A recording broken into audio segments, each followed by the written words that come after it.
RTS Info, Sandra Viscardi. Le Conseil fédéral a fixé hier sa position sur l'accord cadre institutionnel avec Bruxelles. Il va prendre contact avec l'Union européenne pour en discuter, mais le gouvernement refuse de communiquer. Il invoque le secret des négociations. Reste, Marie Giovanola, que cet accord est sur la table du Conseil fédéral depuis 2 ans et qu'on ne sait toujours pas ce qu'il en pense.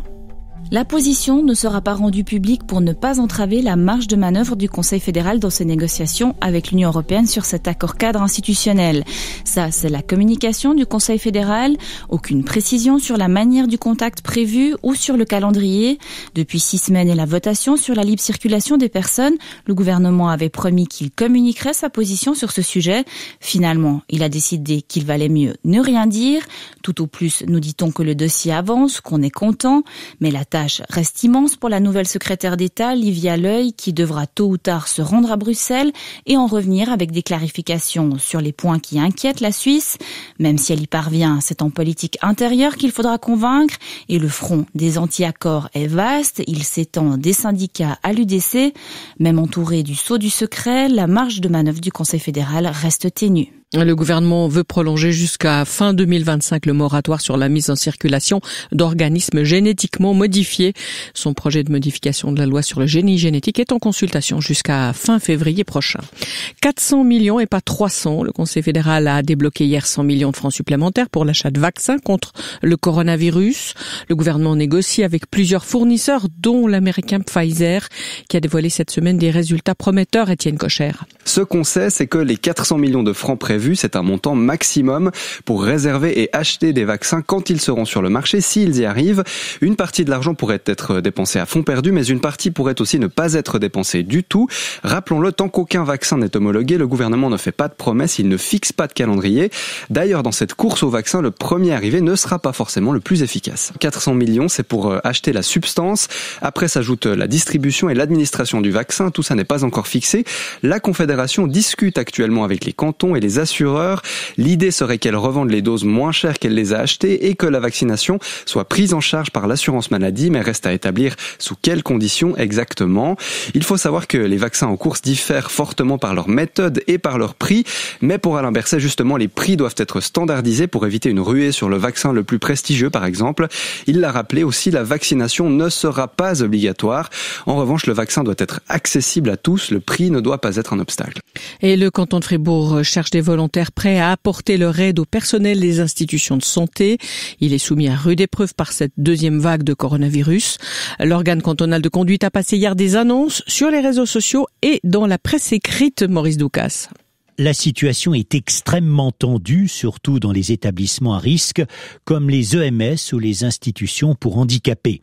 Le canton est donc en quête de volontaires qui pourraient appuyer le personnel soignant en servant des repas, aidant à la cuisine, désinfectant les locaux ou en organisant des activités. Le canton de Fribourg tend les bras à tous les volontaires, comme nous l'explique le préfet de la Sarine, Karl-Alex Ridoré. Alors c'est évident qu'on cherche prioritairement des personnes qui peuvent mettre un certain pourcentage à disposition, idéalement plus que 40 ou 50% de temps et idéalement aussi pour plusieurs semaines. Mais sinon toutes les bonnes volontés sont là, on cherche vraiment différents types de profils. Donc que les gens n'hésitent pas effectivement à s'annoncer à l'adresse jobcovid@fr.ch. Ces volontaires vont être rémunérés, mais selon quel tarif ? Ça dépend effectivement du type d'engagement qui seront faits, mais on est entre 25 et 45 francs de l'heure pour la plupart de ces fonctions. Ces engagements pourraient durer jusqu'à la fin du mois de décembre. Ce volontariat sera prolongé aussi longtemps que la situation sanitaire l'exigera. Qui sera le prochain procureur général de la Confédération ? 2 candidats encore en lice après l'audition hier des 3 papables par la commission judiciaire de l'Assemblée fédérale. Ils doivent subir une évaluation externe avant leur prochaine audition le 25 novembre prochain. Washington qui menace Pékin de nouvelles sanctions, le Royaume-Uni et l'Australie qui condamnent aussi. L'adoption hier par la Chine d'une résolution permettant aux autorités de Hong Kong de contourner la justice pour exclure les élus manquant de loyauté envers Pékin passe mal. Michael Peucker, cette mesure sans précédent pour étouffer l'opposition, c'est aussi un message de Xi Jinping. Un message à l'Occident, en particulier aux États-Unis. Qu'importe la pression et les sanctions, rien ne fera reculer le Parti communiste déterminé à faire taire toutes les voix dissidentes. Privé d'opposition, le Parlement hongkongais devient une simple caisse enregistreuse, déplorent les mouvements pro-démocratiques. De quoi accentuer encore la pression sur le territoire. Groggy, après l'adoption de la loi sur la sécurité nationale l'été dernier, une loi qui permet à Pékin de réprimer toute critique à son encontre.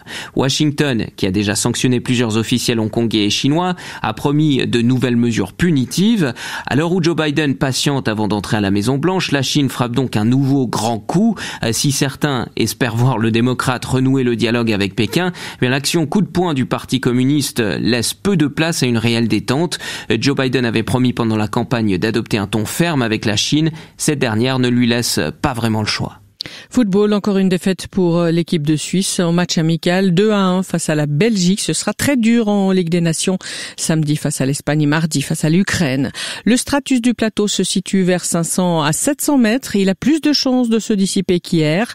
Ailleurs le soleil, mais avec des passages de nuages élevés qui resteront inoffensifs. 12 à 15 degrés au mercure. Ce sera notre lot météo ces 2 prochains jours aussi. Espace 2.